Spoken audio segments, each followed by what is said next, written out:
자, энэ юу юу? Бид нар ч одоо үндсэн хуулийн дүгнэлтийг хэлцэж болохгүй шүү дээ. Наад асуудлаа зөв томьёолоорой.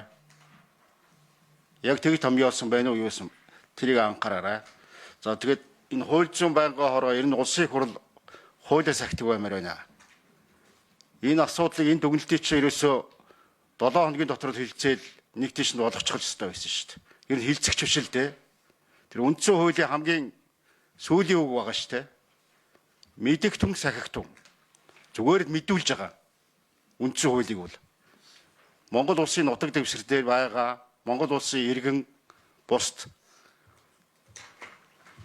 харьяалгүй хүмүүс гадаадын иргэд бүгд биелүүлэх ёстой шүү дээ. Үндсэн хуулийн эцсийн дүгнэлт гармагцаа хүчин төгөлдөр эцсийн суудлаараа ийм л юм байгаа. Зүгээр л биднэрт мэдүүлж яах гэж ойлгож байна. 7 хоногийн доторх процессыг явагдаж байна гэж үзэж байна. Тэгээд за манай хууль зүйн байнгын хорооны биш гишүүч гэсэн энэ дотор байж л байх шиг байна л да. Мэдээж байх хэрэгтэй юм чинь. Нөгөө үндсэн хуулийг зөрчсөн одоо яг нэрээр нь заасан байна шүү дээ. Улсын их хурлын гишүүн Болгон Туяа гэдэг. Болгон Туяа маань байх хэрэгтэй юм уу хэрэггүй юм уу? Гэхдээ шүнжингээд алах барайл нүдэд ирсэн шүү дээ. Би эхний өдөр тэр 16-ны өдөр бол үндсэн хууль зөрчих гээд байгаа юм байна гэж ойлгоод тэр хуралд нь суугаагүй. Ирсэн ч хүрдээгүй. Тэгээд хараад байсан. За 17-ны өглөө би хуралдаа ирсэн. За тэр болсон л байлгүй дээ. Тэр анхааруулад ирсэн шүү дээ. Үндсэн хууль зөрчиж болохгүй шүү гэд хэд хэдэн гишүүд ороод ийм бүр ялтай юм байна гэ ялын хүртэл хилээд ийлээ шүү дээ. Тэгээ өөрөө ч гэсэн дараа нь давтаж яриад байна лээ. Хин нэгэн Болгон Туяада биш ээ. Энэ асуудал чинь. Энэ одоо хулгай луур чи одоо хитрхийг гараад тэг үндсэн хууль үйлчлэгээ байгаад бус хууль үйлчлэгээ байгаад энийг горчин гарч байгаа шүү дээ. Баахан тэр нүүрсний хулгайчид толгой дээр гараа суудсан. Тэдний хам амзаатан тэднийг дэмждэг хүмүүс нь нэг талдаа гарцсан. 10 жил ирэх байсан ардын намын ялзрал ингэж л гарч байгаа шүү дээ. Ийм л байгаа.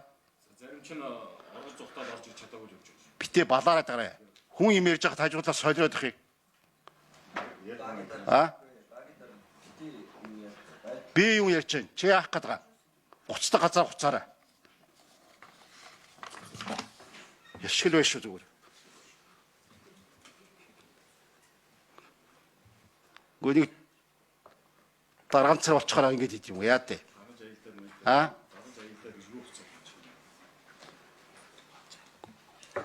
Нүүрсний хулгайчууд ийм л байгаа шүү дээ. Одоо нүүрсний хулгайчуудын нэг хэсэг болчихороо бүр толгой дээр гараад яач болно гэж ботцсон. Чи зам тавирын сайд яаж хийж ирсэн чи би мэднэ шүү дээ. Бүх Монгол улсын төмөр замыг гацаагаад үрцсэн шээ чи. Хин гацаасан тэгээд. Одоо ямар байгаа вэ чи?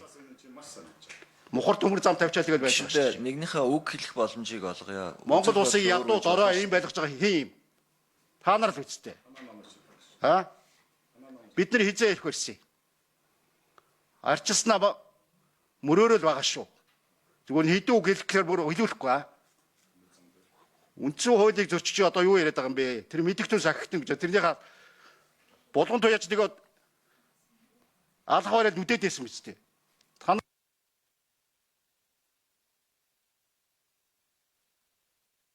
За 1 минутыг гүйцээж өгье.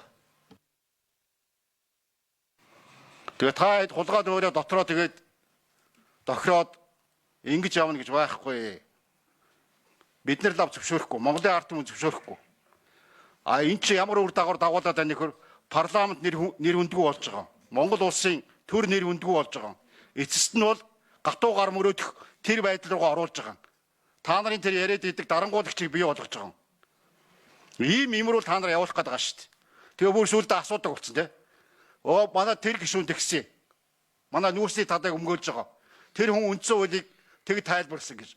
Үндсэн хуулийг тайлбарлах хинт ч байхгүй шүү дээ. Зүгээр тэрийг мэд сах тэгэл болоо шүү дээ. Жирцийн дүгнэлт гарцсан байна. Энэ 9 гишүүн гарын үсгээ зурцсан байна. Жирцийн тамган дараацтай байна. Өшөө одоо юу хэрэгтэй? Монгол төрийн ажлыг гацаагаад тэр өдөр тэгээ зүү орж ирээ зүү суулгасан бол манай бүлгийн шийдвэр гарцсан байсан.